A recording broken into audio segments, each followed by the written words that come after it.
Here's a 12-volt electric three-wheeler that the owner brought to us with a list of requests to make it better so he could use it, have more fun with it.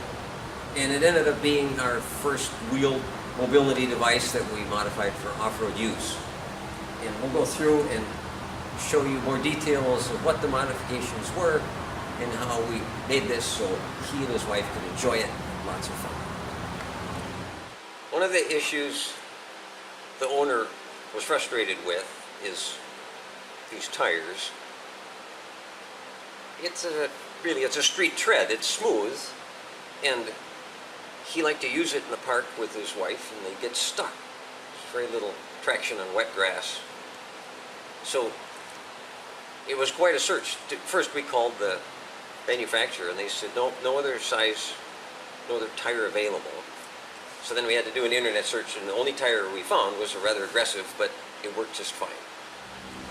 So this was the only tire that we could come up with that would fit this unusual metric rim. It's from obviously a off-road motorcycle with the extremely aggressive knobby design, but that didn't matter. That was fine. They wanted wider, more traction. The only modification to get it to fit was the fork was too narrow. So when we cut the forks off, we added these sections of pipe, welded them in, allowing for the wider tire to fit just fine. And for the back tire, in order for it to fit, there was plenty of clearance with the frame, the mechanical parts behind it. The only problem was with the fender. It had an extended lip, and we just simply cut that off. Still looks good, plenty of clearance, and we solved his traction problem. And he's been able to go to the park with his wife in this thing, slippery wet grass through mud, and hasn't gotten stuck since. Another frustration for the owner was the difficulty in checking the batteries.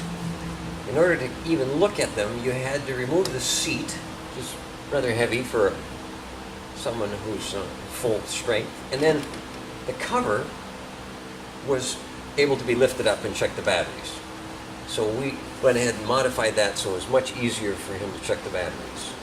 So this is how we made his battery pack easier to service. We put a different cover with a wing nut, so we can easily remove that, slide this hinge ahead and lift it.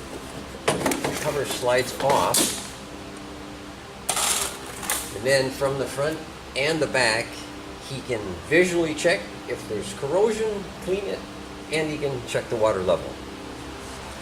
The other thing he asked is if we put wing nuts on the battery cables so he could check them, make sure they're tight, or loosen them by hand to clean them and not need a wrench and take the risk with a wrench of shorting out, because the other terminals are pretty close. So we just added these heavy wing nuts, and they're plastic on top, brass inserts, and painted them red and black for the positive and the negative.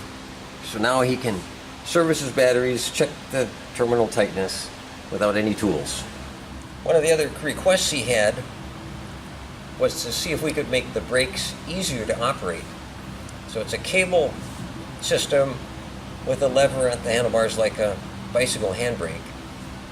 And that pulls on this lever here that's returned with a spring. So our simple improvement there was to just add more mechanical advantage by changing the lever. So here's the longer lever. We just added about 1.5 inches to the existing lever, modified the cable mount slightly, and the effect was way less hand effort to stop. So that solved his difficult braking issue. One of the other questions he had was, is there any way to solve my frustration of having to leave my wheelchair behind? It can transfer out, get on this seat. I'd like to put it in a basket, but that's way too small. So yeah, we thought, sure, we can solve that one. So here's how we solved that problem. We got some refrigerator shelves, welded them together to make a huge basket, slid a piece of heater hose, put it around the sharp edges, connected with zip ties. And now If he wants to take his chair along, he can toss it in when you're with him. Or if he doesn't, he's used it many times, he said, going to the grocery store, and there's plenty of room now for all the stuff and junk he wants to pick up at the store. The last request he had was regarding the throttle. He said it came this way. It's a twist grip. But it twists opposite of a motorcycle, which is backwards to go. This is backwards to stop and forward to go. So that was hard for him as he's holding on, just to get used to that. But he said he'd rather not have a twist grip, rather have a flipper, like a four-wheeler or a jet ski. So to improve the throttle for this man, we took the twist grip off, got a regular throttle flipper, connected it here, and now there's no problem operating it with his thumb, knowing that forward is forward and release is stop. And he also commented after using it often that it has a safety feature that the other twist grip didn't, that at any point you let go of it, it slows down and stops. So he was very satisfied with a new improved throttle flipper and has spent lots of hours driving this thing in the park and to the grocery store and just around the neighborhood. So after a few months, these people called us and the wife said, you know, we're not that big, but the seat is just a little small for two adults. Could you make the seat just a little bit wider?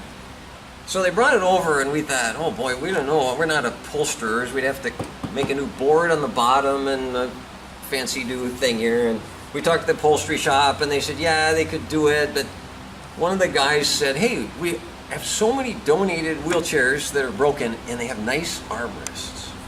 How about if we widen the piece that holds the existing armrest, add another piece there, and with the weight squishing down the cushion, it just gives that little extra margin. So now, when his wife and him go for a ride, they get on, they pull up the original equipment, locking side rests, armrests, and they've gained an extra 8 inches of width, and it's way more comfortable for them to ride. So that was our last modification, and then this man passed away about a year afterwards. His wife donated this to the Institute, and since then we've been taking it to all kinds of events, and that's how it got Thing 1 designation. It was really our first thing that we modified and started taking to events and giving rides. So that's the story on Thing 1.